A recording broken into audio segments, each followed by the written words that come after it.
Yeah, just talk to me in It's not. 3 months. No, you can't start talking just as I'm about to start doing the intro, Soma. Literally at Of the course I exact can. moment I start introing. How dare you? Anyway, I this is can an do what I intro. like. We're not watching Kirshara, despite what it says on the screen, because I forgot to change that. We're watching Daedalus. We're watching 2 episodes today. Daedalus and the next one, whatever that. Oh yeah, it's Why can't I spell Daedalus? I'm trying to think of 2 episode titles at the same time. Daedalus. Okay, the next one is the one where they're possessed by spooky ghosts. It's not The Crossing. What is it? Oh, so I don't know. He's back. Observer Effect. That's what it's called. We're watching Daedalus and Observer Effect. Okay, that's all. It's just that you sound echoey to me through Discord, but through the stream you're fine. Echoey, or like I'm breaking up? Echoey. Let me change something. Oh. Okay. How's this? Do I sound better? Yes. Okay. So I'm now using different audio devices for Discord and for OBS, so that's fun. Anyway, so everyone queue up for Daedalus, which is Season 4, Episode 10. Daedalus, for anyone who doesn't know, is the mythological master craftsman, father of Icarus. Icarus, who had some wax wings, which Daedalus made him. Daedalus made some wax wings for him and his son to escape a city. He made some sort of transportation device, but ultimately that transportation device ended up killing his son as he fell into the ocean and drowned. I'm sure that won't come up, though. It's probably not related. A man killing a son accidentally with a transportation device he invented. It's probably fine. And get another episode about how the transporter device is definitely not a murder machine. Yes, hence the stream title. Tell me transporter lies. Anyways, so there's a link to Discord in the description for anyone who wants to talk about Star Trek. There's a voice chat. And we talk about, I don't know, Star Trek in general. We have like text channels for Strange New Worlds if you want to talk about Strange New World. It's pretty good though. Nice. It's a good show. Can't wait to watch it. Apparently, Paramount Plus releases June 22nd here in the UK. That shouldn't stop you from watching it. I can, but I'm busy right now. Okay. And then I'll do a free trial. I ain't paying for Paramount Plus. Okay, well, when you do watch it, it's pretty good. Nice. Still excited for our next episode because they said some stuff about what it's going to be like, and it sounds cool. But anyway, hopefully everyone's queued up for Daedalus because we're starting in 1 minute 45 seconds. If you haven't done this before, you have to get your own copy of the episode. I can't play it on YouTube for reasons. Obvious reasons, I would hope. Right, just follow okay, the it's just your channel would not just be demonetized, it would be Deleted. removed. It would be gone.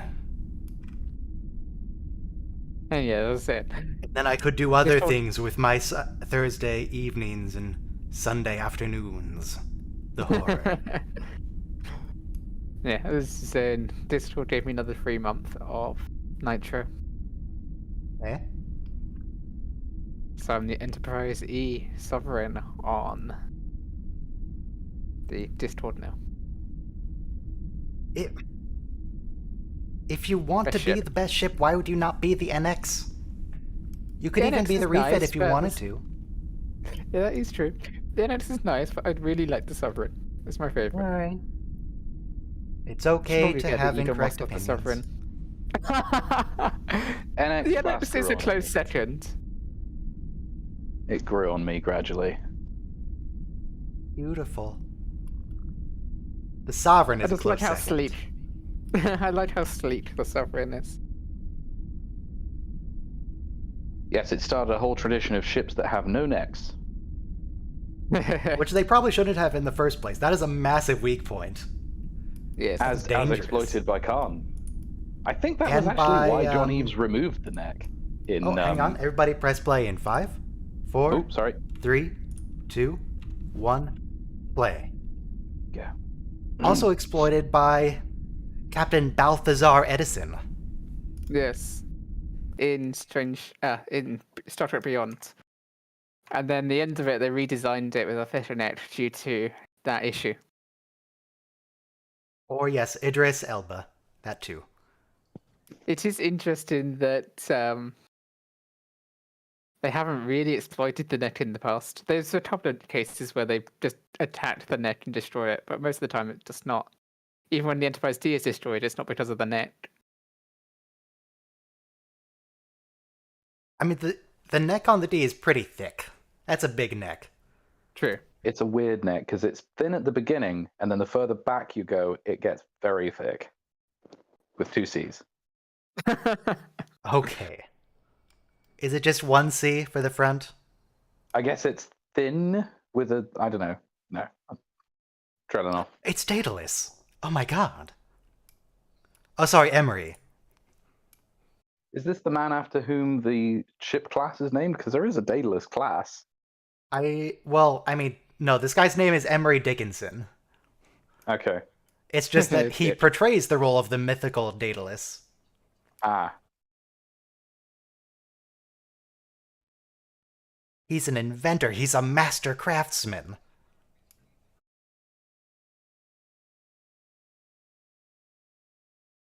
It's not exactly the same, but, it's a very close parallel.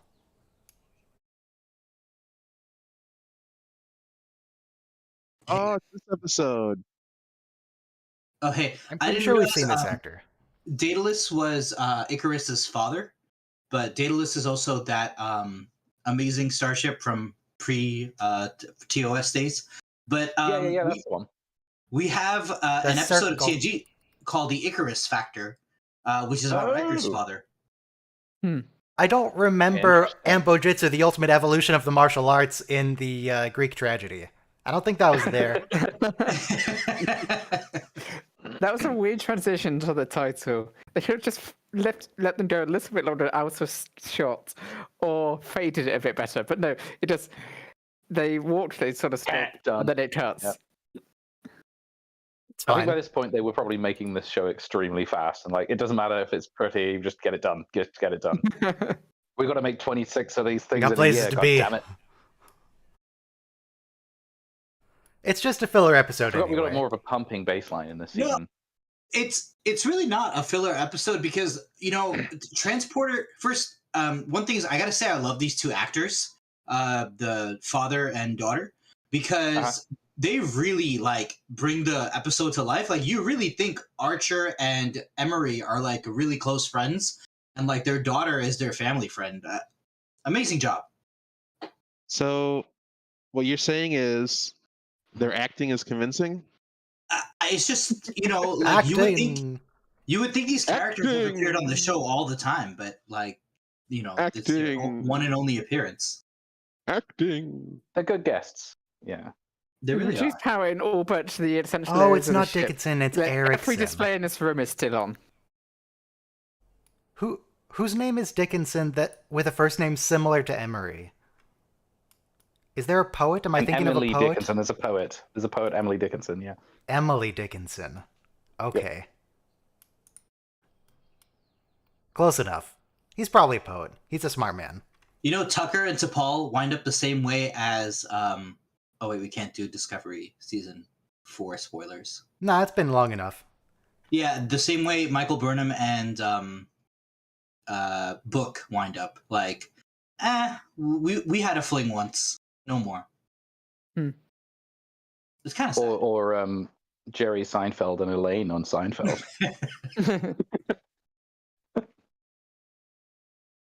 Elaine was never meant to be. They had a brief thing in one of the seasons where they get back together and then break up in one episode. Because And then everything that's has it. to be resolved in one episode. Oh, classic 90s TV. And Put it now all back the way it was. that's what we're doing with Strange New Worlds again. One Well, it has a story bit an of a episode. continued plotline So, through. spoiler. Are we doing There's a little spoiler free bit, for Strange New Worlds? No spoilers. No. No spoilers for I've not Strange seen New it. Worlds. So, is it good? It's good. Yes. It's good. It's Oh, pretty. nice. It's pretty good. It's the best of the new Trek. I can say that safely. Ooh. Okay, qualified. It's the best of the new Trek. Okay. That is Qualified. high praise coming from me. Okay, Sure. Yes. I wanted to say something about the prior episode. I'm sorry I jumped out. I'll be brief, right? But Prior episode of Enterprise or Strange New Worlds? Enterprise. Okay. So the Kirshara, I really like that plot because first the Kirshara sounds like the Quran, and it's very Islamic in a way. And also we were talking about the post 9/11 motif of Enterprise. So you had the Patriot Act after 9/11, which allowed the government to spy on American citizens. And the Vulcan High Command starts doing that when they start persecuting the Sirenites. So I think that whole thing is a great plot thing, and I really loved the last 3 episodes. Sorry I missed it. That's actually So a I really good just point. realized- I think a lot of shows around this time started doing that sort of thing. Like I'm rewatching Stargate SG-1 at the moment, and around Yeah, it's season 6, brilliant. 7, they started having some similar themes in that show. Somebody's probably done a whole article comparing all those shows and their reaction to 9/11's kind of Yeah, it's funny. political aftermath. In the UK, after the 7/11 bombings, 2005, they passed like laws restricting even free speech. Well, hate speech and violent speech, which arguably Right. are good, but we didn't have that before. It was That phrasing was really weird. Because it sounded like you Okay. said hate speech is arguably good. No, he means the laws to restrict. I understand what you but- mean, but the phrasing was a little... Hate I'm speech not- against Star Trek Discovery is fine. No, it's not. We don't do that here. I like you already. Okay, so we're gonna be best friends. Yay. Ryan. I'm gets sorry, the we joke. like Star Trek on this channel. But speaking of hate so- speech, the only other parody of Quran that I heard before, the KKK calls their official book the Cloran, and I'm so glad we have the Kirshara now. I'm against hate speech itself. I'm also against censoring speech in general. So it's kind of like this weird dichotomy of like, that's really an an a-hole thing to say, but it's still Libertarian Okay, like quandary. you can completely say unrelated things, point, yeah. but I realized that Emery Erickson, his actor isn't on Star Trek. He just sounds exactly like Cisco's Maquis friend, Commander something. Oh, yeah. Yes. I know who you're That actor talking about, just but I can't died. think of his name. Oh He's no. in loads of 80s movies, usually playing a cop. Well, I was gonna say about Strange New Worlds, it falls somewhere between the original series and TNG in like campiness and cerebralness, and then they definitely have more of like the classic Star Trek style plots. Like they fit more the formula of something you'd see on TOS or Next Generation as opposed to what we've gotten from Discovery or Picard, and with a little dash of the spectacle space battles that we get in Discovery. Not Sure. too much, just a little bit, and it wasn't like over the top. So Okay. right now, I Well, think take a look at it. I'm enjoying it. I'm enjoying it. We'll And see how it goes. We'll see where it goes. Yeah. I'm cautiously optimistic. I'll put it that way.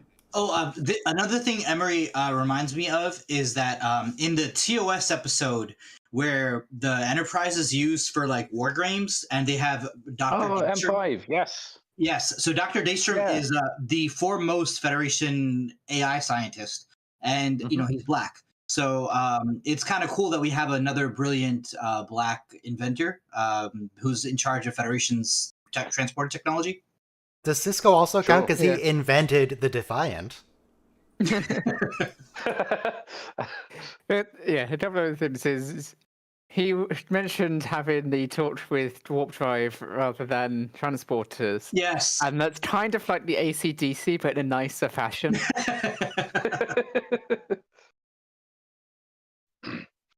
Yeah, but it was really, I mean, I can imagine the 60s for like your chief computer scientist, to be black was kind of a very bold statement. Yeah. And so Are you telling me Star Trek has always been woke? progressive for sure. Are you telling me it's the literal mission statement of Star Trek? But it also plays off of I like her Bones. sweater. That's a good sweater. Are you Bones is telling me always that the Vulcan symbol means infinite diversity and infinite combinations? Surely such a thing could not be true. and Surely there's not a speech in Enterprise of Archer saying, "You Vulcans always say that you're so progressive, but to do so you need to be equal or have equality and diversity in all its aspects." IDIC is a really Idic. amazing. Infinite really diversity amazing. and infinite combinations. The IDIC, yeah. That's what I think Gene that was Roddenberry invented said, and then they by worked it. Roddenberry. They worked it. Sorry. Yeah, they worked it into the plot in the last set of episodes, last arc, right? Yeah. T'Pol said, "Oh, that's the tenet of the Vulcan teachings." And what's this I think lady's it was name? invented Either the for actor or the convention. character. Who is this? Something Erickson. Leif Erikson. That Leif doesn't sound Wait, accurate. no, that's not right. Erica Erickson. It's Erica kinda messed up Erickson. That's probably it.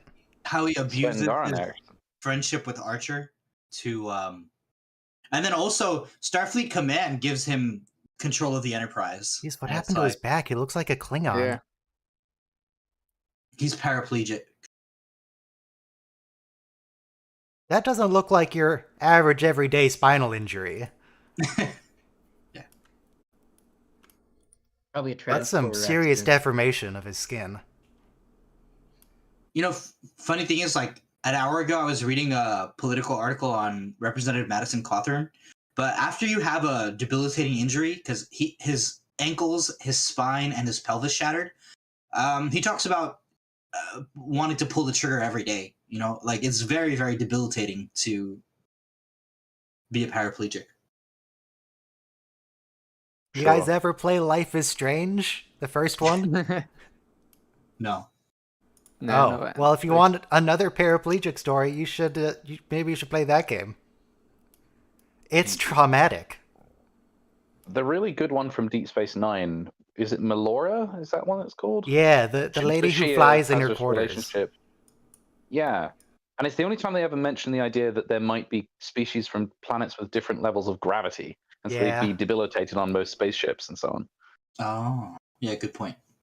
She's not even disabled, though. She's just, low gravity. For all practical purposes, you can't walk. Yeah, she's got like braces on her legs because There's she's from a exactly planet with one very planet low in the gravity. galaxy that has less than 1G. Yeah. But one major planet that is inhabited. They One have moons habitable inhabited. planet. Yes. my mom used to work Moons which are for lower than G. taking I don't care know, of. the moons are counted as having 1G for some reason in Star Trek. Oh, really? That's not correct. Why is this so they go to spooky? multiple moons and they don't mention anything about the gravity field.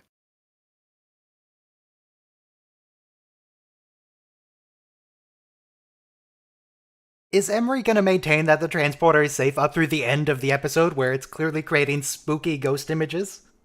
That's why Bones is right. The transporter is not safe, and you can't tell me otherwise. Emery, what have you done?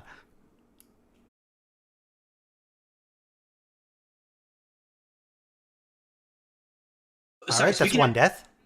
Speaking of radiation, I posted a computer schematic of the Enterprise D in the Discord chat, and it says that the computer core interacts with subspace flux.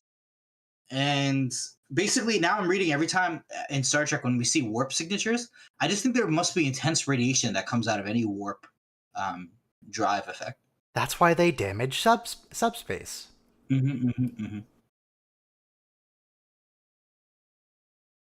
Except they stop emitting harmful subspace radiation if they start flapping or something. If you tilt your engines up a little bit, it's fine. Oh, that's why Voyager has the.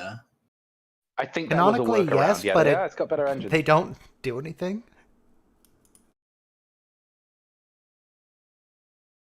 So here, Emery's like, "Oh, I have no idea what that was about." Yeah.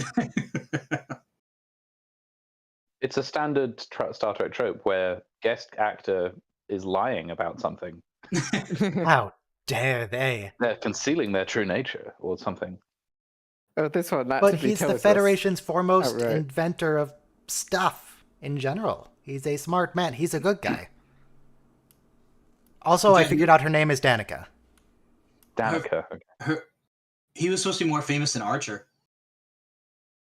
Another aspect that this episode talks about is that he says, "Hey, you knew Stephen Proctor knew the benefits of a good drink after doing work. It's like, you're encouraging everyone to get drunk after doing their work now."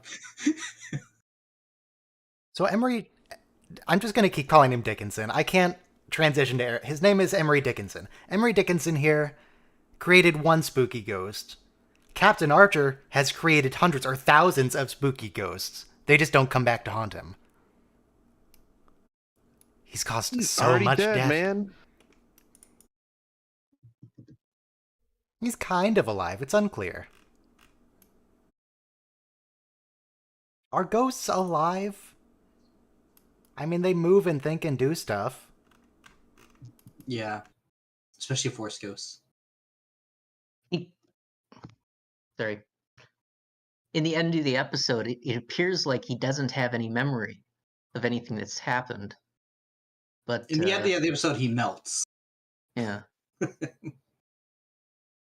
But I got to thinking, that there are some events that are traumatic enough to affect your memory, and there's there's drugs that can block your long-term memory. So Traumatic Possible stuff is blocking memory? conscious.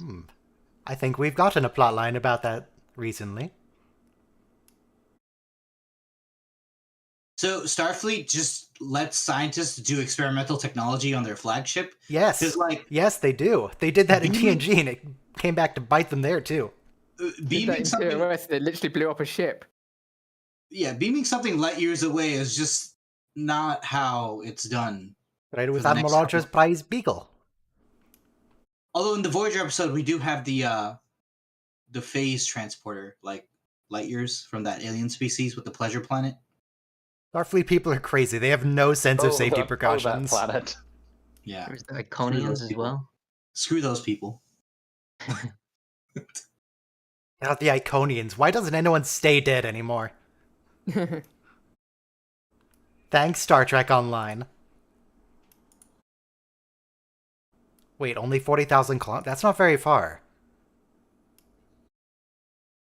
I thought Enterprise could already transport further than that. This experimental scientist overrules the chief engineer. He demands to be in charge of the chief engineer, and then he dismisses the chief engineer.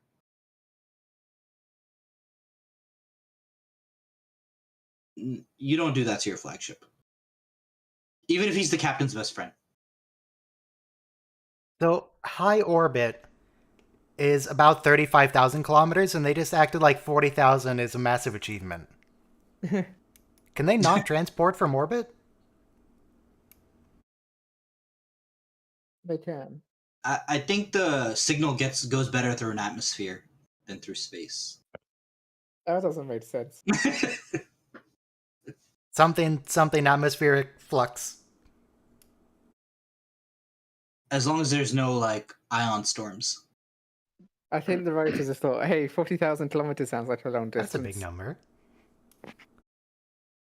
Should just That's added so a many zero to it, then kilometers. it'd been good.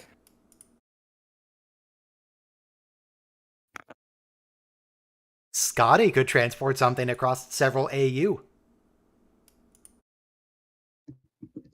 We're talking Kelvin burst, though. That's where things get screwy. Something cool about a future Star Trek show is that you have an emergency medical transporter, which is a great idea. Because Yes. it makes sense. Like in this era, you need 2 transporter hubs. You can't just transport to a planet. You should have site to site. You should have between one transporter room and another transporter room. Right. You know how you needed a landline connection back in the day before you had satellites to do cell phones? you kind of need something, a network switch. I like how when Archer starts telling ghost stories about Emery's past, the lighting darkens significantly and it's dramatically just lit from one side, but just a little.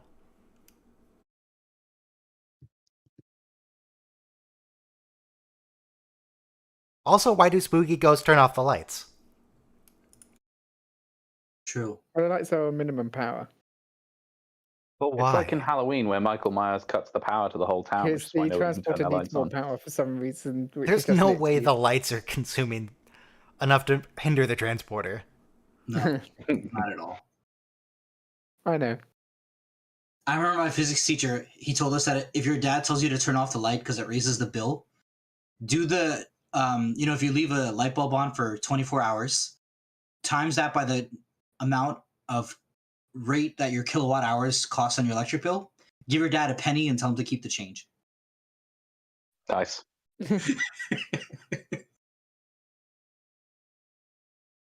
That looks suspiciously like what happened to Emery's back.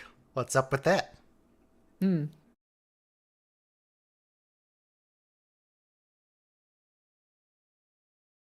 And she's not bothered at all. It's fine. And sorry. You can just see it's a dude. Just the top third of his head though. Enhance. Zoom and enhance, just like Blade Runner. Yes. I mean, theoretically, they have the ability to enhance now. So this is future technology. Well, we have and the ability to AI. enhance now. Yeah, we have AI which can do it. That's a genuinely creepy image, so it's good. So does What do you anyone mean? know why you It's don't clearly a just dude. keep on enhancing it indefinitely? Because it's ultimately just a guess. The more you enhance it, the less certain you can be that it's actually true. At least that's what I Yeah. think. It's kind of amazing how our brain fills in the gaps, though. Well, that's what I'm saying. That's what the AI is doing. That's what Yeah. the enhancement techniques are doing, essentially. Mhm. They're just filling in gaps, just guessing. I love Dr. Emery here. Because he's like, oh, yeah, that's my Dr. son. Emily Dickinson, yes. That's my son. And it's like, wait, weren't you here to do warp experiment, transporter experiment? It's like, he caught me. He is doing I'm using the transporter ship for a experiments. thing, He's just like that experimenting with the Admiral. transporter being the barrier between life and death.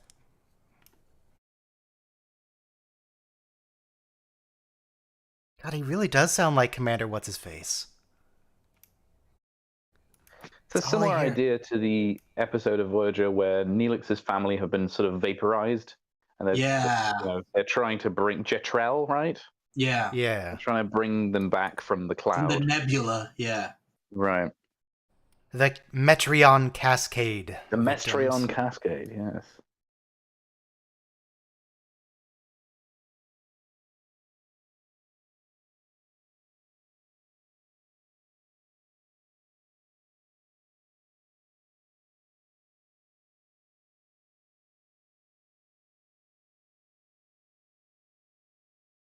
This is very Frankenstein-like, though, because when speaking of great writers, Mary Shelley, who was married to Percy Shelley Byron. Sorry, I'm messing up this guy's name. Percy But Bysshe he- Shelley, yeah. Some old Thank you. poet, who cares? Thank you. He's some romantic, Ozymandias. some romantic, famous person in the 19th century. But the entire actually, so the story of Frankenstein, it's called the modern Prometheus. But basically, technology allows you to mess with the barrier between life and death, and it's a freak show. It's a horror show.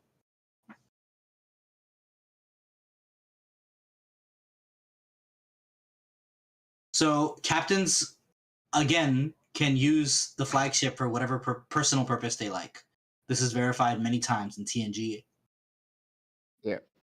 I'm surprised that Archer figured out what's going on halfway through the episode. Oh wait, sorry. This is the part where I figured out Archer always has to like shift his head back and forth between the low beams in his office. But he's so mad, but he's still able to like dodge his head perfectly. He's such a great actor here. By season 4, he's probably banged his head 400 times on that. Can we bring his son back and then that's the outtakes I want to see. imprison Emery for murder? God damn it! It's weird that they put those beams in. It's just like they're at head height, so you're having to knock your head into it all the time or avoid it. They should have done it like that scene where Gandalf hits his head in Bag End. That wasn't scripted. That was just the dude's tall and the set is short. They should have had one of those scenes left in. I think for a submarine-like feel, though, because here in New York, we have the Intrepid Air and Space Museum, and you get to go on the USS Griswold, which is a submarine. And first, to even get on a submarine, there's a sign that says you have to be this thin, because you can't even fit through the door if you're pudgy. What if you're swole?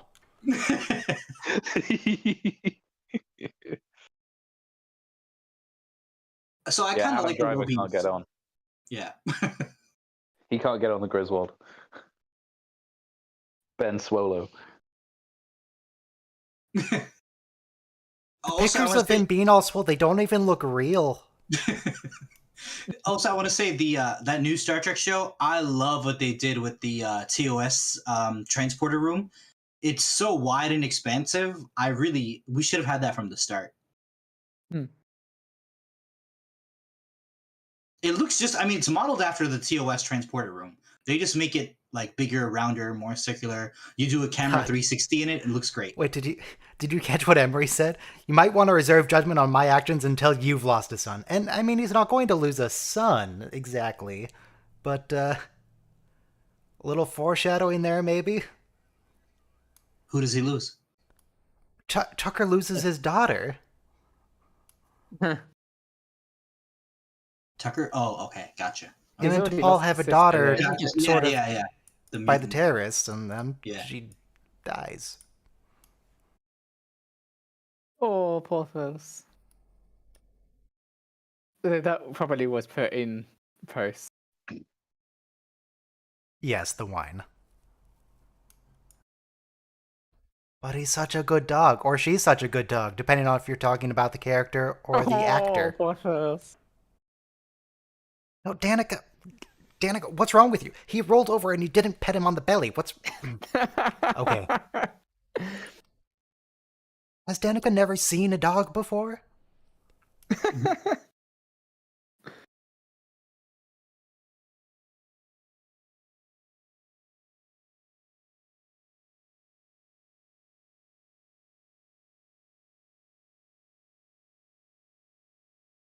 A few episodes ago, when the He didn't even pet the dog once. Yeah. Worst character.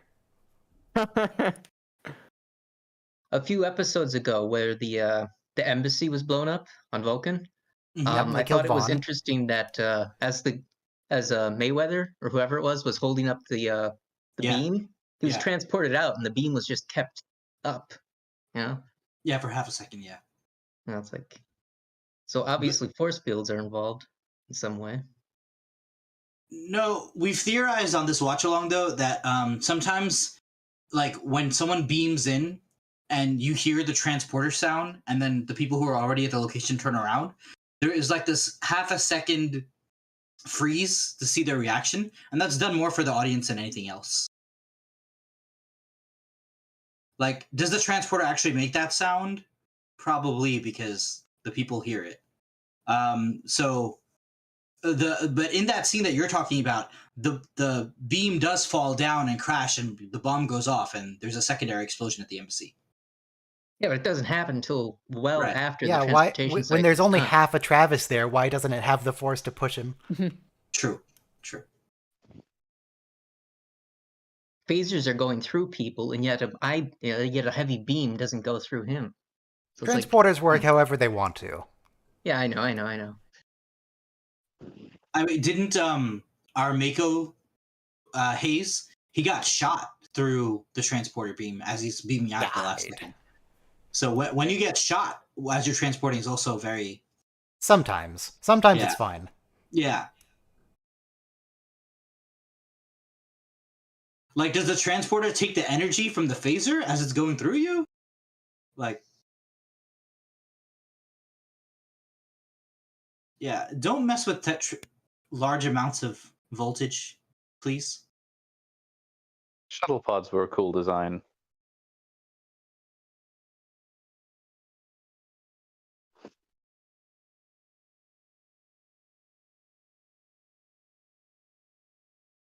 I know this is like the third commercial I've given, but Strange New Worlds does an amazing job upgrading the 3D design of TOS shuttlecraft. I just love it. Quinn, why would you do this? What's wrong with Maybe he him? didn't know he just went through that No, wall. no. He can't really tell where he is. He's in subspace. That rule was Like, made up of a lot of like rocks. in the next phase of TNG, where they kick that Romulan guy straight through the bulkhead and he's just flying around in space. Oh, poor guy. Any other point, does Archer ever tell his staff to do their job? Like, or you're this close to insubordination? It's pretty testy. Like, I don't think we ever see Archer with personal feelings first.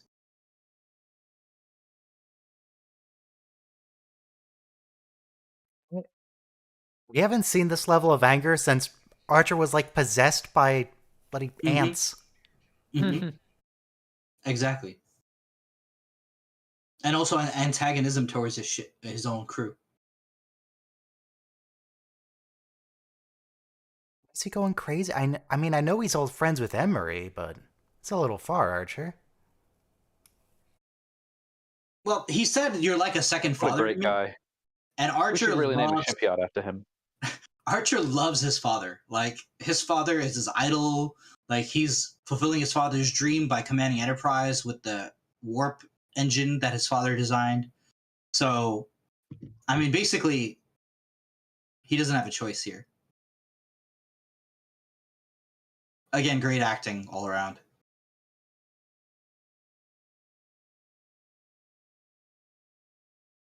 I like that he's The in a one wheelchair. time, Go ahead.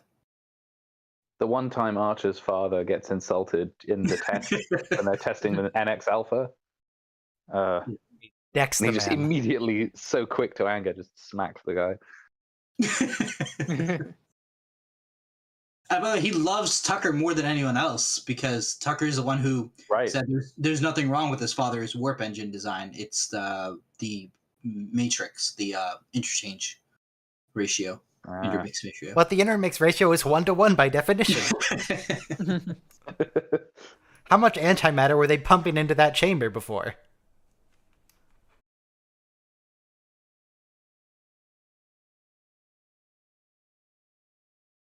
I like his shirt too, Professor Emery.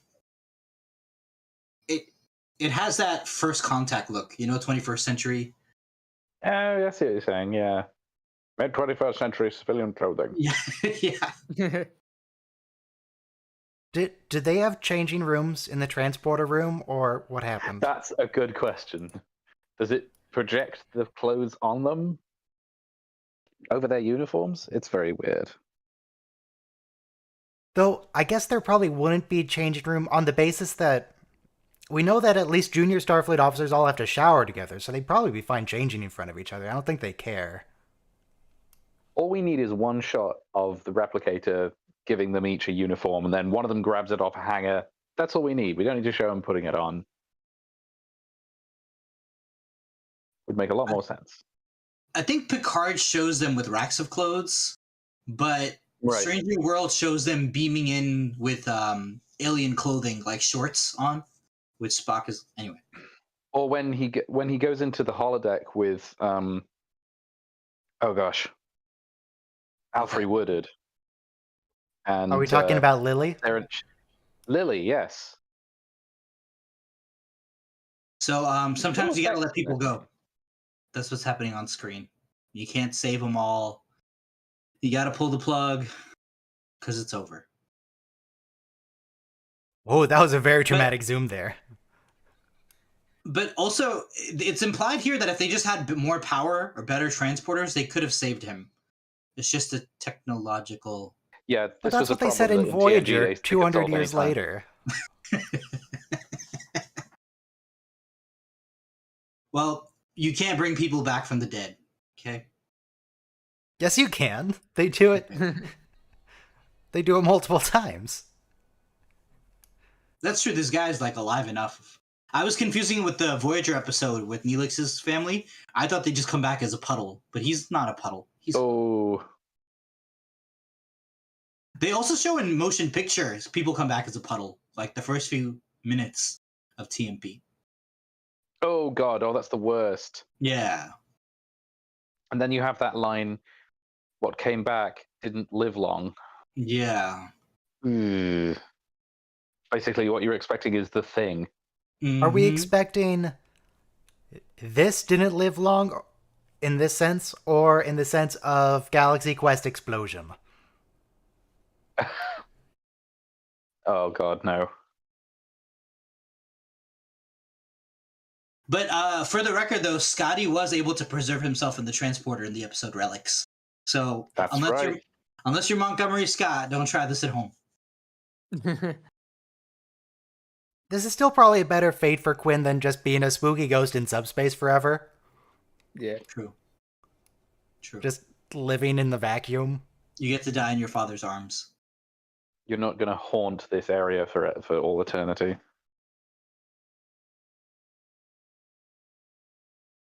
But closure.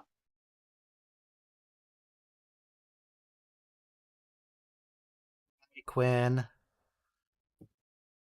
Now we put Emery on trial for murder. Or just fraud. He got a crewman killed. Mm, That's manslaughter then. that's routine at this point.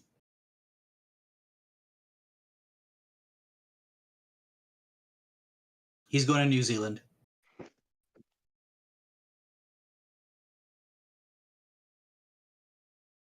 Oh, that's a good deep cut.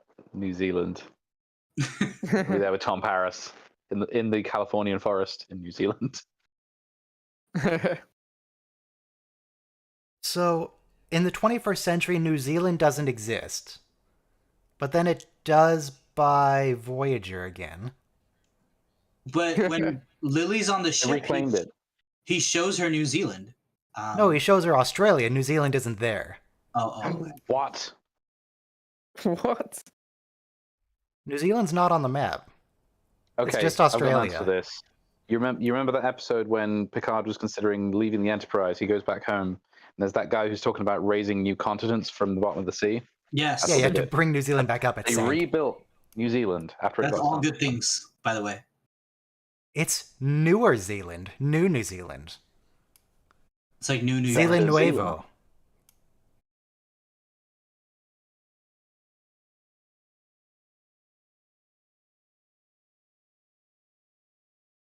But funny thing, cars were really dangerous before seatbelts, and Ralph Nader was the consumer advocate who actually pressured Congress to pass laws requiring seatbelt legislation. Ralph But- Nader also wrote "Unsafe at Any Speed" about specifically the Chevrolet Corvair that had some real serious issues with handling that necessitated. They seem to have reframed it a little bit in terms of the pronouncing Ear review. things. Okay, so fun story. I went to the Star Trek convention in London in November, and John Billingsley was there. We went and got the base for our Eagle Moss Enterprise NX-01 signed by him. Wow. The guy in That's front of by us the was way, for the audience. Yeah, the guy in front of us in line was wearing an Enterprise uniform and had a guitar and a little plush puppy on his shoulder to be Porthos, and he sang the Enterprise theme to John Billingsley, which is one of the best moments. Was of John my life Billingsley because- into it? Oh, he was very into it. My wife, however, who does not like that song, was not, and I trolled John her by singing Billingsley along. Is Great what you actor. call it? He's great. A treasure. The character. Which character does he play? Phlox. Phlox. Right. Phlox. Oh, okay. I announced. Well, that, I actually. imagine that him and the guy who plays Tucker and the guy who plays Reed They make a lot of money doing their. Well, I mean, Connor they probably. I Trinneer. don't know how much money they make, but they make a significant amount, a non-negligible amount, doing their convention stuff and their podcast. So I imagine they're quite amicable when people they're approached and talked to about Star Trek, whereas there's some other actors that I think much rather that you not talk to them about Star Trek. Connor Trinneer Sure. and Reedy, something Reed. No, never mind. Not His Reed. last name is not Reed in real life. They've got a Are you podcast. He's sure? Dominic Keating. They Wait, do. It's called Shuttlepod 1. Awesome Because, shit. you Hey, know, that's a it's a reference to the Talaran episode. freighter? Tendarin, It's Talaran, USS Sarajevo. Tellarite. And you just said the Sarajevo, didn't you? But USS Destination. I went and got Chinese food. Did they Nice. short me an egg roll? This last season of Enterprise has a lot of Judith Reeves Garfield and her husband, who are like prolific novel writers. So I mean, I have to say, for story wise, season 4 of Enterprise. Oh, is Danica, phenomenal. what do you care about Porthos? You didn't even pet him. You put your hand near him, he rolled over, and you didn't touch him. Worthless, Danica. So my friend is like, "Hey, you want to get something? You want to get dinner?" And I was like, "Chinese? How about Chinese food?" And they're like, "No, I had Chinese food for lunch. I can't have Chinese food for dinner." And I said, "Well, why not?" Well, because you don't have Chinese food twice in the same day. Why Nobody does not? it. I'm like, I'm pretty. Chinese people do. I'm pretty sure every day, billions of them. Speaking as someone who lived in China for a year, yes, I did. Well, Chinese food in the West is really like Chinese It's American different, food.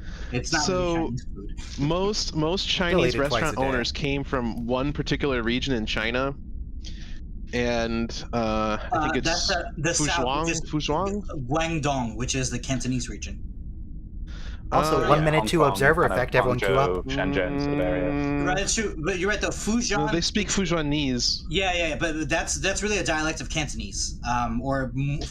It's more intelligible than it would be for Mandarin.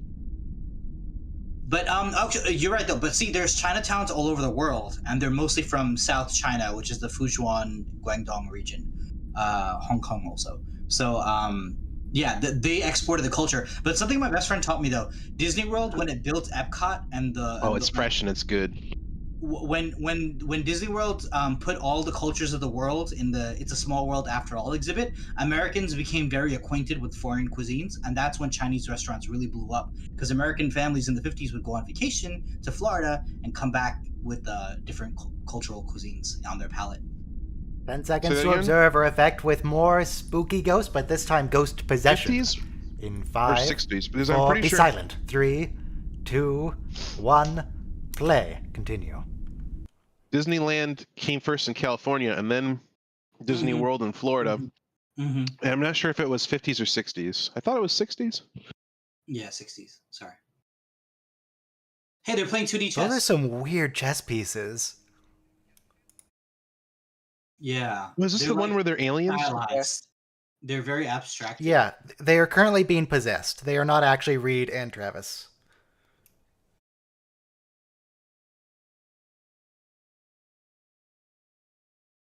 So we, as of now, a computer program has broken the game of chess.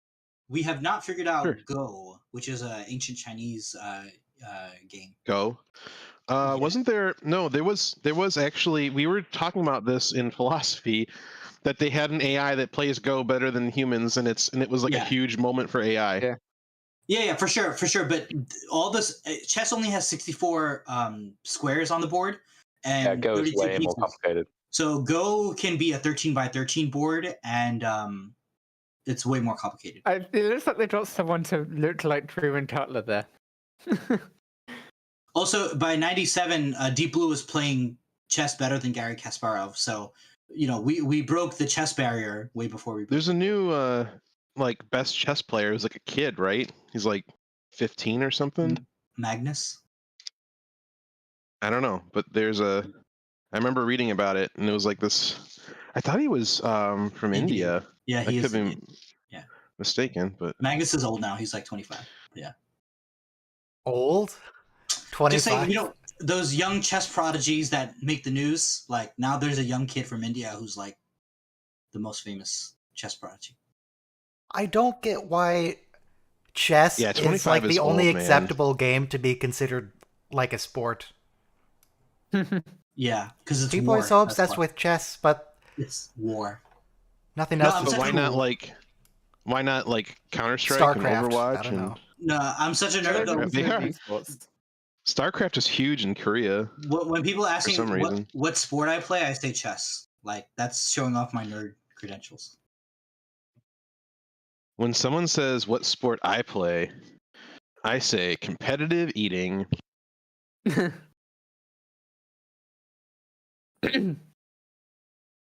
Sorry, Soma, you said something. Not sure. Sorry. Go ahead, Mandado. Oh, so fun fact: the ships in Discovery, the classes were all named after test pilots of the X-planes. Oh, Jaeger. So like Jaeger and Crossfield, and there's a bunch of other Cool. ones. Cool. That's where because John Eves loves his X-planes and he's very into his aircraft history. So the ships always have some interesting reason for their naming. All right. Is John Eves the ship designer?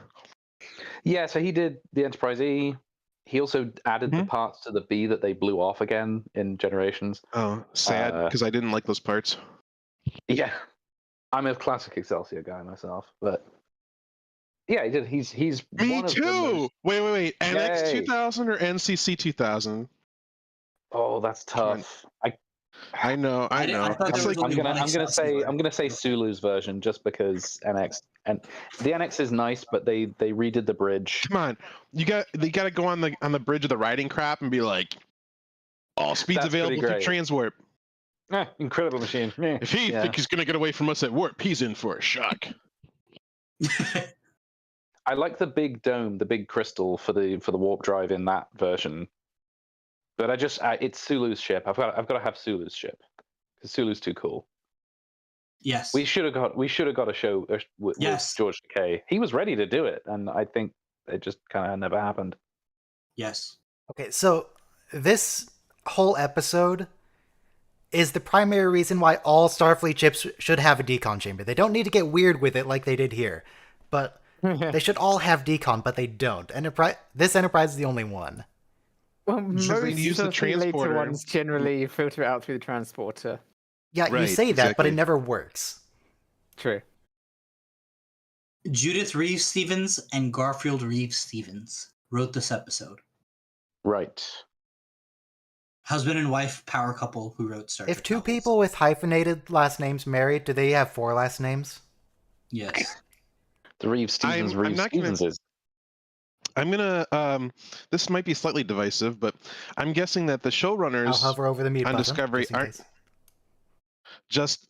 aren't too familiar with aviation history if they let Eves name all of those classes after test pilots like that, because it seems very what's the word I'm looking for? Standard? Chauvinistic, perhaps. What? I think this was when it was still under Brian Mm-hmm. Fuller's direction, so I don't think that all of that stuff was long before there was even a script. They're just like, oh, just design a bunch of new ships. Mm-hmm. I see.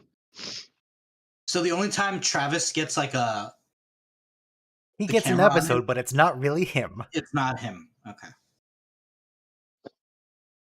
Poor Travis. see, After he they got- had Fortunate Son, they really didn't know what to do with him.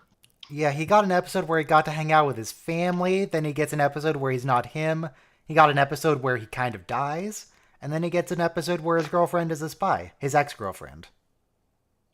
But I gotta say about the that's actor. wrong. episode. You do interact with the died previous. They just don't want to have a chance of infection. That's an entirely reasonable decision to make.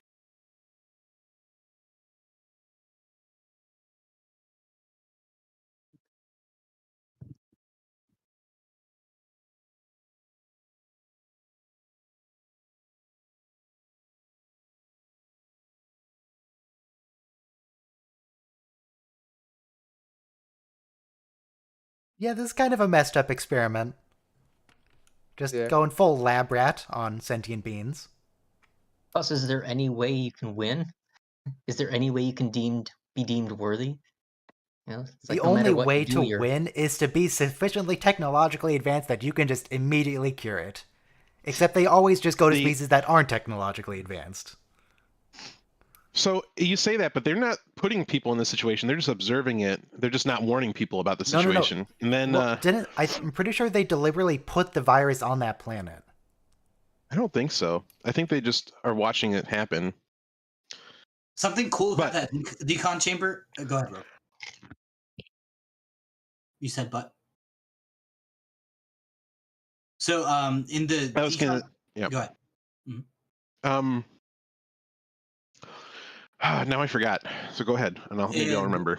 In the alternate universe episode, which is coming up, they put the Tholian inside that decon chamber, and then they like break it with harmonic frequencies or something. It's because they're made of crystals. Pretty gruesome, but very inventive.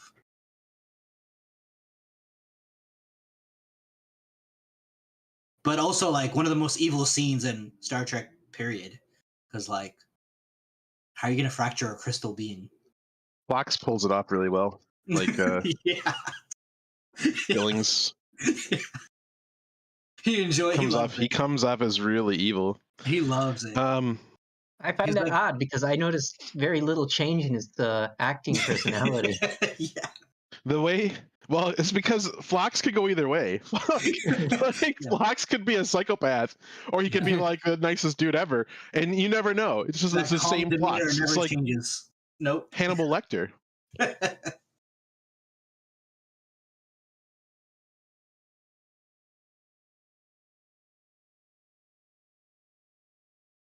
was going to say, the only way to win is to not play, like in war games. What's the equivalent to not playing movie in this with situation? Matthew Broderick. Just seeing the planet and not landing. Just stay home. Passing it by, being like, huh, that looks like something looks up about that. See ya.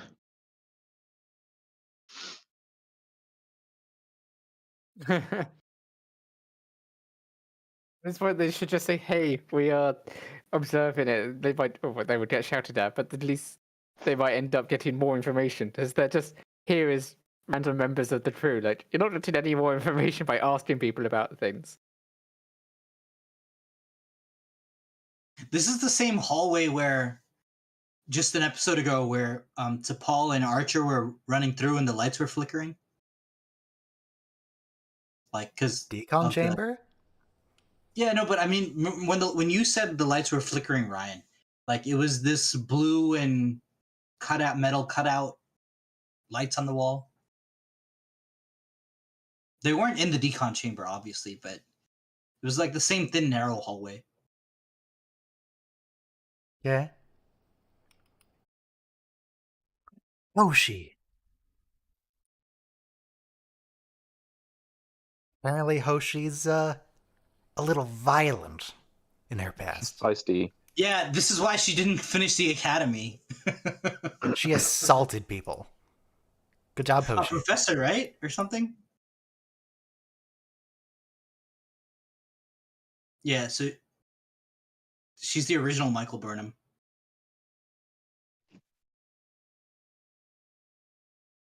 Got him on a technicality. You would, Hoshi. Is breaking someone's arm only a violation on duty hours? Or is that fine? But we don't see a fragment of that violent nature in Hoshi anywhere before. Yeah. But they just put it in this episode. Oh, I wanted to point out that it feels like they might have plagiarized Uhura from Enterprise from Hoshi. The Uhura character is very much Hoshi. I agree. Is this in the new linguist Strange New World? prodigy? Yeah, a linguist prodigy who's afraid to go on away missions. Okay. No spoilers, please. So that's the new version. What do you mean? That's TOS. No, but in Stranger Worlds, they're doing a new Uhura is one. like that too. Yeah. Well, yeah, it's the same character. What do you mean? Yeah, No, you gotta I love mean, that. it makes sense you would want your communications officer to be someone who's really, really good with languages. The other shows just don't have communications officers. It's just And someone who Worf. likes to stay on board also. Like, like people who talk on the phone all day don't go outside much. What was that? Just cut to black? You don't do that, Star Trek. Yeah, Yeah. You do a musical crescendo and you fade to black. What's wrong with you? and a zoom in that lasts forever. Yeah.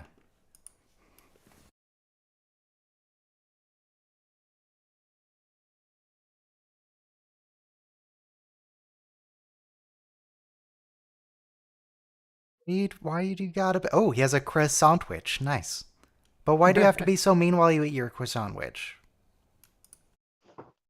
They seem to have remote monitoring, or they've implanted some monitoring systems on there because they're not lying on biobeds or anything like that to monitor it. Jesus. I hope there's a window there and it's just really clean. Yeah. Yeah. But it looks like he has malaria.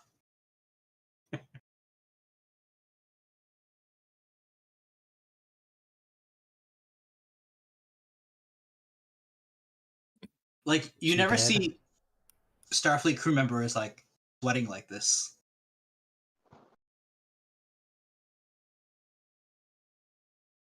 Silicon-based virus. So TOS wasn't the first time they discovered... Well, depends if you count virus as a life form. This might be the first silicon-based life form. It's a question mark. Oh, because there's the Devil in the Dark. That wonderful Yeah. episode. Classic. The Horta? Aren't the Tholians silicon based?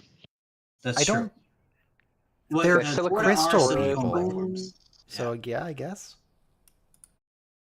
We've already encountered them during the Temporal Cold War arc, so That doesn't really necessarily make sense. It's Yeah. not They didn't see the it though, basis. They just shrieked at It's them. not. Yeah, it's not the basis for the form of the virus that is what our body attacks. It's the chemocytes. So the silicon-based life form has the same form of chemocytes that we can interact with. Our body can still fight it. Okay. Like it's likely to. It's incredibly likely to have an entirely different form of chemocyte. Like even our own viruses have different forms of chemocytes. But that it being silicon-based does not preclude it having chemocytes that our body can attack. True, but in general, though, viruses stick to a certain kind of species. Like, it's hard for us to get animal diseases. Not impossible. Every once in a while, they do cross over. Chicken pox is from chickens. Cow pox is from cows. So by the same token that our own body wouldn't be able to attack the silicon system here, the silicon life form would not be able to attack our body. I don't know how you know that, considering we've never seen a silicon-based life form of any kind in real life. But my point is that if they're saying that our body can't interact with it, there's a much greater than none likelihood that it can't interact with our body. Right. To give the converse, for example, I read a book about what happens if a comet hits the Earth and like there's tsunamis in LA and everything. And so the one character says in there, you can't eat a person because you can catch anything from a person, but it's pretty safe to eat like cows and chickens because like even if you didn't cook that meat thoroughly, you're not going to catch anything from that meat as much. Yeah.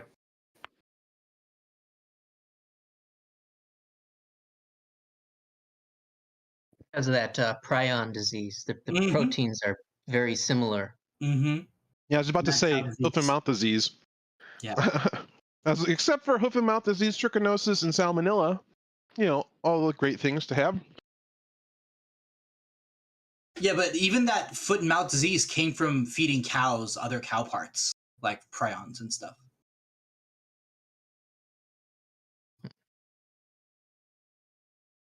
So generally, it's very hard for different species' things to cross over. So and like someone was saying, for a silicone life form, it would be like next to impossible. Silicone-based life form. That's complete. Pamela Anderson has entered the chat. Sorry. Well, we have to ask Why our are they being UK so fellows here about Well, he said silicone based. No, why are This is the Phlox and first- T'Pol being so creepy? Oh, sorry. I just heard creepy, and I thought you were talking to me. It's not always about you. Sometimes it's about But I was gonna characters say, we have to- staring at other characters through a window without saying anything. We have to ask our UK friends about why they were feeding cow parts to other cows, because What that the heck, Soma? that was a stuff? big What? problem in the UK with UK beef in the 90s. Sorry, what? It came to America also. Mad cow disease. It came to America, but like the epicenter was in the UK. So Yeah. so I'm putting you guys on the spot. Why did they do that? Why did we do what, sorry? Oh, fuck if I know. I don't know. You fed cow cows to cows. Well, we don't look, really- And that's how you get Yeah, yeah, no. prions. what we feed to cows is like sawdust. We put that in their meal. So it's like we feed animals whatever. Well, naturally they do eat grass, don't they? So I imagine one form of cellulose is as good as another. Mm-hmm. Hey man, People, if you get I upset get about grass-fed beef. the source of your cellulose, I imagine that's the same kind of person who gets upset knowing what comes out of the transporter. Or not the transporter, the replicator. How does Yeah. that...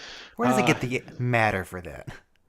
Do you ever buy pre-grated Parmesan cheese? If It's you look at the disgusting. ingredients, it's got cellulose in it to prevent it from clumping up. So it's just Cellulose sawdust is just inside plant your fiber. Parmesan So, cheese. yeah. So they're transitioning between people, and how these people not, or what these people's thinking is going on when they change back into them.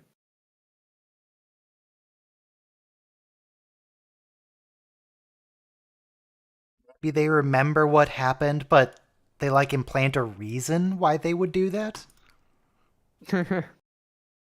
It seems like they must.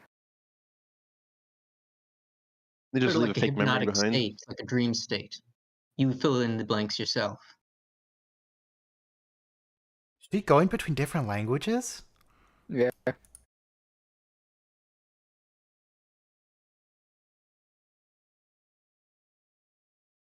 Read And that this in is the a script problem and that go, will never- Oh god, that's going to take me a week to learn that one bit. This is a problem that we'll never see again because Star Trek is no longer on Netflix. But in the Netflix version of the Enterprise pilot, when they show Hoshi for the first time and she's going click, knock, click, click, and the subtitle said speaking Klingon. It's like, no, it's not Klingon. She hasn't even heard Klingon yet. How could she possibly be speaking Klingon? Disgusting. How dare Subtitles they? lied. I was so upset. Anytime there's a mistake in the Mhm. subtitles, I get livid. God, doesn't everybody know that Nikak de Greek isn't Klingon? Typically, the Netflix, at least on Star Trek, how was on TNG they used the original ones. I'm not sure if it's the same on Enterprise, but typically it's at least on TNG it was the original one. So that means that the original captions are wrong.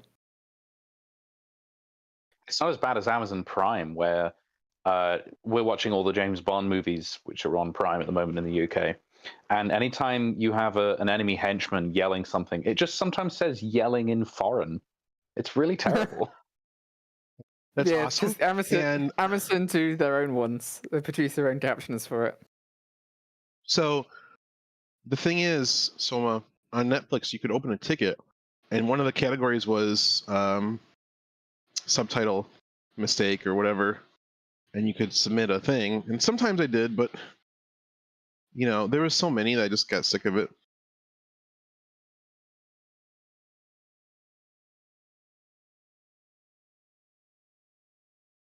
Oh, does she Did you just say Kapla?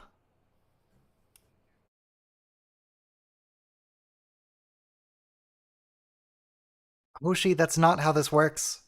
Apparently that is how this works. A fun fact, Why would you do that? math is a lot like a language. They designed a Because the virus would algorithm. have a principle of trying to escape. It's a fairly common principle that. I don't care how good she is at in math, she's not going to guess a password by using a number pad. Yeah. A what? A what? A what? A number pad. Did you say? Did you slip into your lizard folk tongue there for a second?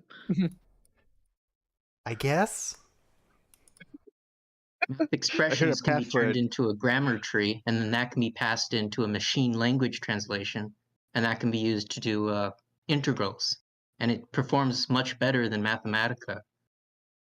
So Well, there's a lot of truth to that. send me a link to that because that's relevant to my life right now. I'm not kidding. Not this sounds like a joke, but it's not. Mm. I need to see this.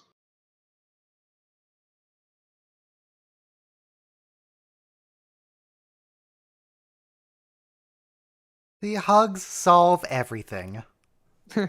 All you need is a hug if you're dying of a virus. Hang on, how is she going to open the airlock if there's only one door? He said, if you open that, we both die. There's 2 doors in an airlock. She'd have to open one, then close the first one, then open it. Yeah. Well, I'm pretty sure in the chaos of the situation, he was doing a bit of shorthand. I don't think he needed to go into the technical details of the airlock. True. There are a couple of those. Like, there's one scene in a Deep Space Nine episode where the Sutherland is docked, and it shows that the Sutherland only has one door in its airlock. So the idea being that if you walk through the wrong door in the Sutherland corridor, you go into space. So if Hoshi can break for one, they should consider this whole deck infected. But also... Yes, that's why they're not going back down to the deck. Yeah. It feels like there should also just be, like, a padlock on the outside. In case the electronics fail. Or in case you lock up someone like Hoshi. Or they can use Just have a deadbolt. locking mechanisms that go on the outside of the door. Yeah, just put one of those on.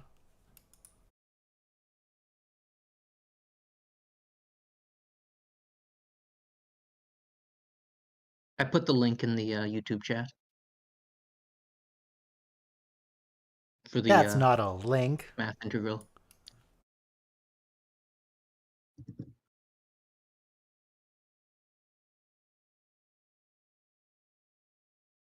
Is he faking? Is he not actually going to tranquilize? Is he going to give himself a placebo?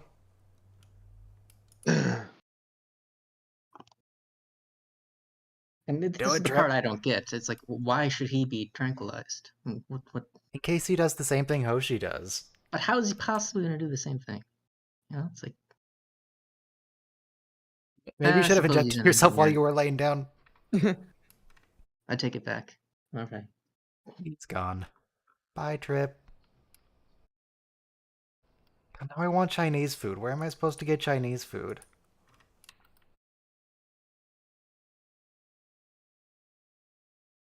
Sometimes my town doesn't really even have good Chinese food.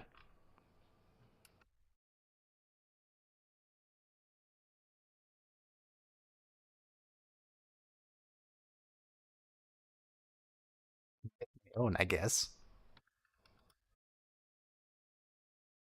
I assume they're possessed again. They're being creepy. Yeah.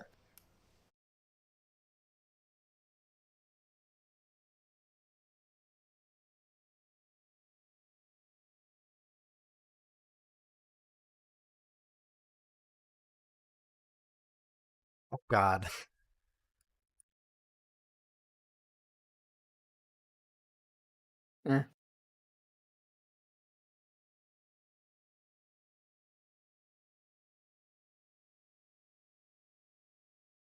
Evil Hoshi. Why is everyone so creepy in this episode?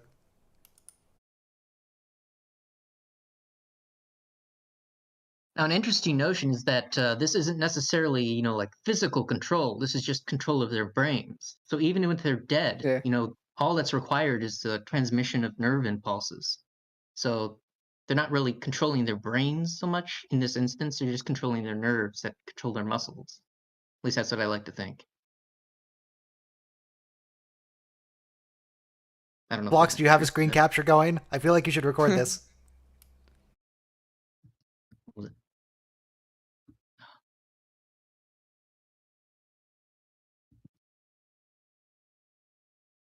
Wait. The aliens already knew there was a camera. They saw it. course you're being observed.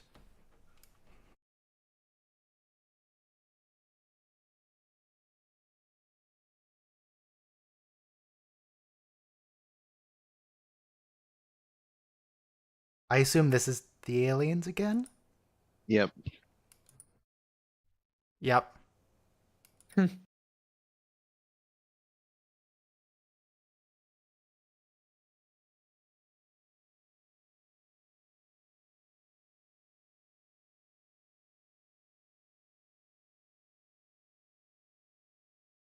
God, look at all those CPU fan covers. They're pips. everywhere.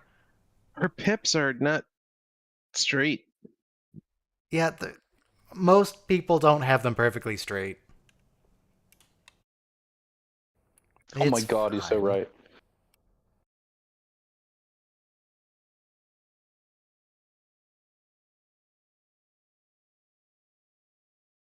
I assume T'Pol They didn't did a have nice pips job. in the first 2 seasons, because she was in Starfleet. Right. They did a nice job in Enterprise of making things look not too advanced. They gave everything kind of the technology of 1999. Wait, I think the pips are... It looks like her left pip is bigger than the others.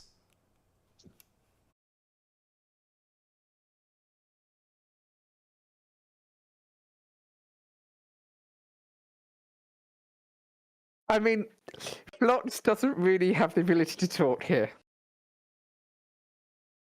The guy who's responsible for a genocide? Yeah. It's a little messed up. And cloning Trip.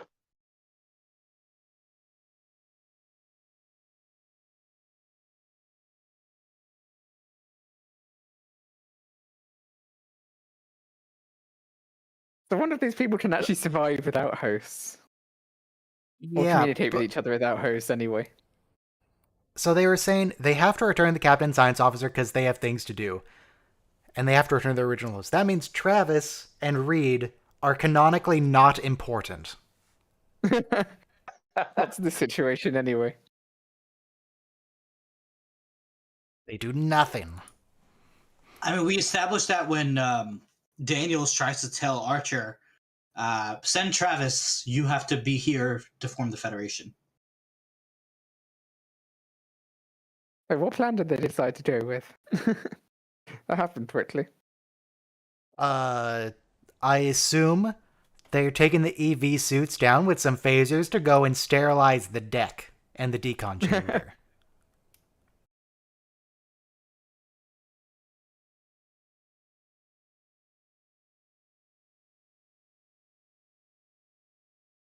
I suppose there's no quarters on D-Deck.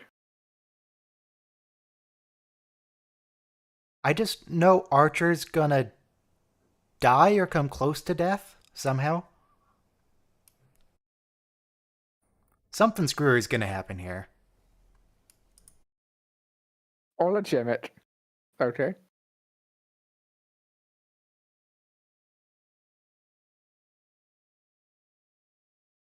Oh, at least Tucker can wake up. That's nice. Oh, they need to take them to sickbay. Okay, that makes sense. Yeah. That's really unfortunate. Well, I guess it makes sense that sickbay's on the decon deck. But he's gonna have to perform surgery with those thick space gloves. How's that gonna work?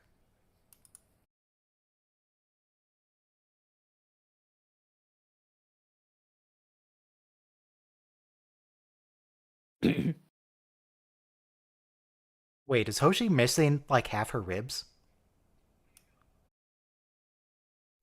Hang on, how many ribs are you supposed to have on one side? Isn't it like 8?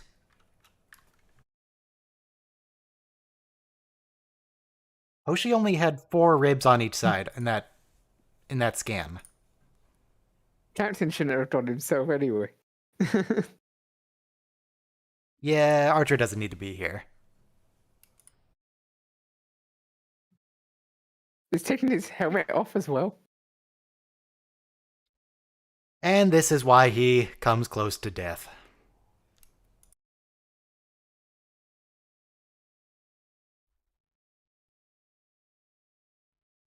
Oh? The first time you've been surprised. Humans are special. You're worthy of a second chance. Optimism, alien space ghosts.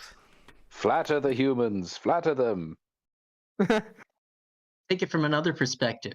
You multiply all the probabilities together, and you get 1 in a million. So that just means they're just no more unique than any other species. It's the opposite of the Hitchhiker's Guide to the Galaxy, where they just go, yeah, humans are kind of nothing. Yeah. Wait, that's the activator? I thought it was that big button on the top. What's the button for?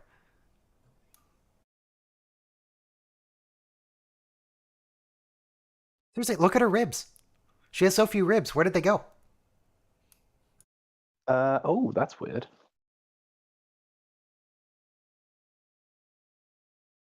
Jesus. That looks, It's a little rough watching this after COVID. What do you mean after? Yeah. Well, Yeah. During. How dare you, We're very Ryan? much How dare during. you? God, that's gotta be painful for Linda. Linda Park. What? Yeah, is she like just doing that? That doesn't look She'd like be a natural jerking motion. It herself. looks like they put her on a wire Wait. and just jerked her body s- forward. I seem to recall Linda Make Park. a Did Linda spasm. Park have something like lupus or something? She does. It's She never has a lupus. disease, yeah. Something like that. No, she's been kind of open about it. Sounds very, very rough. It's one of the reasons I think she doesn't act all that much anymore. I just looked it up. It says Bosch's Linda Park on what it's really like to live. Star Trek's Linda Park on what it's like to live with Oh, yeah. lupus. What is this article? What the heck is Bosch? Is that the one with Titus Welliver? I guess for once it was lupus. Ah,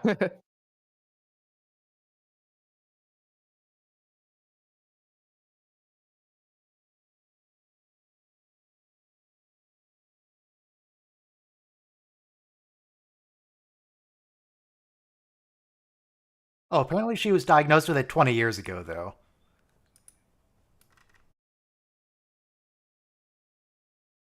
"20 years ago is when the show came out."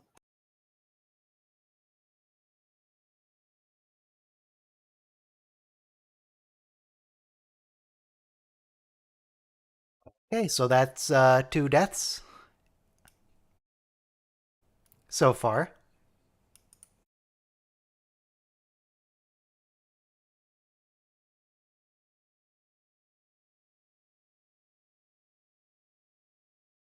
Why did he have to take his helmet off? Don't even know. Was it just that he couldn't see very well? Yeah. Because that hardly seems like good justification to kill yourself.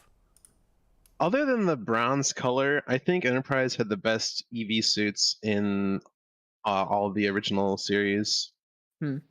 yeah, I'll agree with that. I do like the first Contact ones. Those are pretty sweet.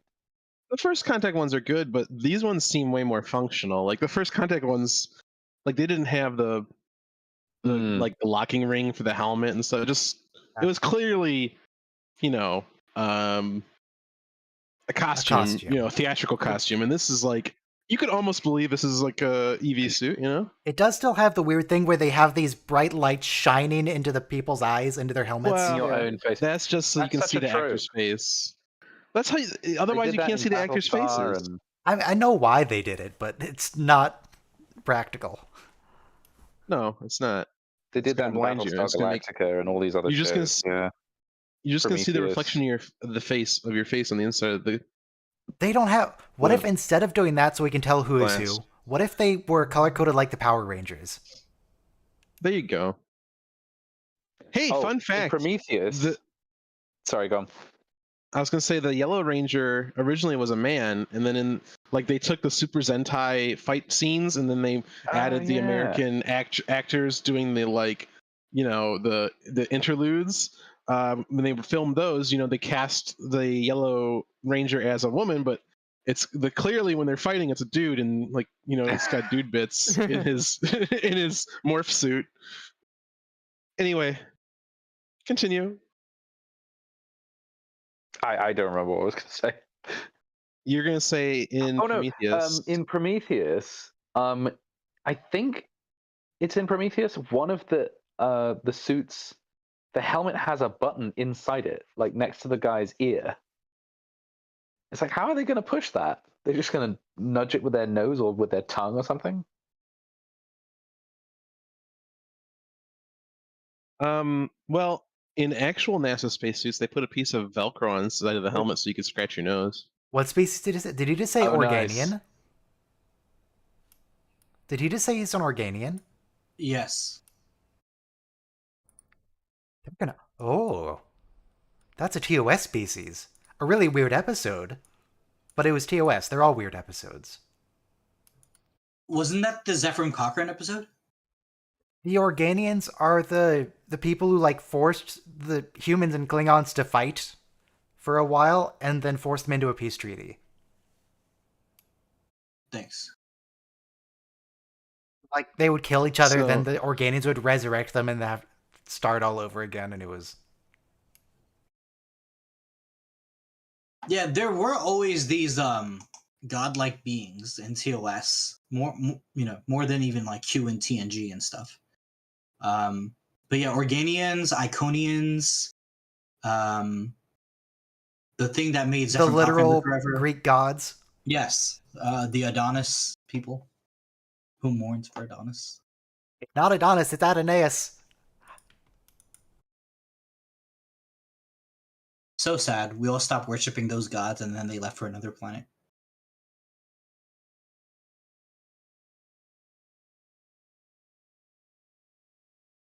You could just talk to him. Yeah, Archer. My man, just talk.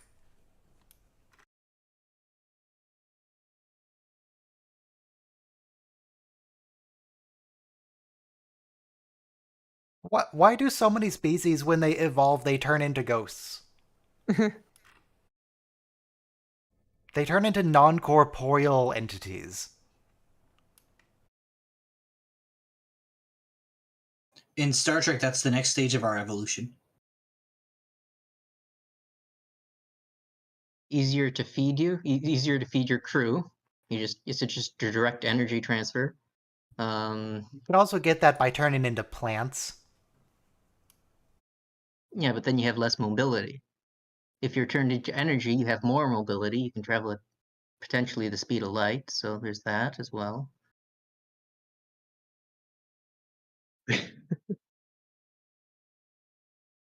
Oh, this guy's so getting fired when he gets back.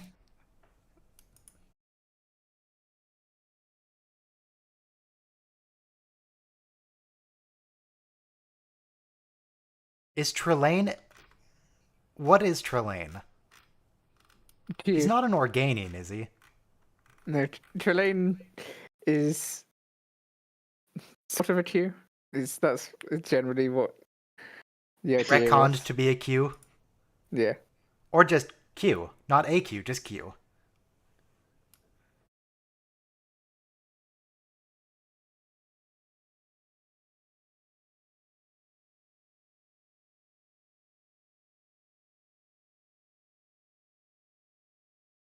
I feel like they shouldn't listen to his orders because he's ordering them into a quarantine zone.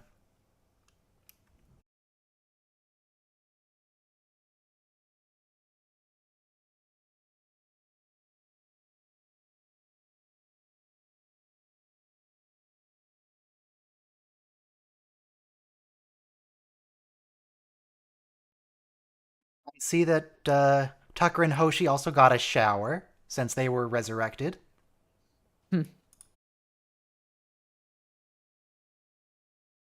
Better rested. I hate the blue doors. Why?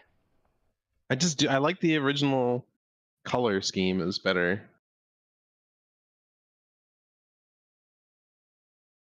Everything on Enterprise is blue, though. It's nice and color-coded. No, the blue doors are new to season 4. They were It's always more gray color-coded before. now.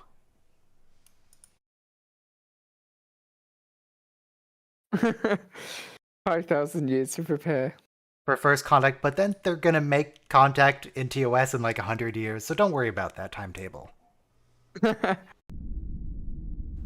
Okay. Oh, they're aliens from TOS. Interesting. Yeah, there are TOS species. Oh, is it those people who wear the orange jumpsuits? If I remember rightly. I don't know. They're energy beings who can choose to take corporeal form. As to what they wear, I don't know. But that's the last episode for today, because if we watched a third episode, we would be digging into a 3-parter arc. So next I week... feel cheated. Next week is Babel 1, United, and the Enar, which might tie into some new stuff we might see. Who knows? Errand of Mercy is when we see them in TOS. Yeah, Babel 1 and all those. Heavy usage of Jeffrey in those episodes. There's a lot of Jeff, so it should be good. Nice. And then we're rapidly coming up on the end of Enterprise. June 12th will be the Enterprise finale. Nice. Then we'll take a week off, then get back into Voyager with Basics Part 2. Not Part 1, we're doing Part 2. Yay, Voyager. It's the Klingon Federation conflict sort of thing in Errand of Yes, Mercy. the Organian Peace Treaty came from that. Thank you, Ryan. Thank you, chat. And please read the Kirshara, folks. It's important to read that. How are you supposed to read a hologram that just circles around you? You have to be in a swivel chair or something for that.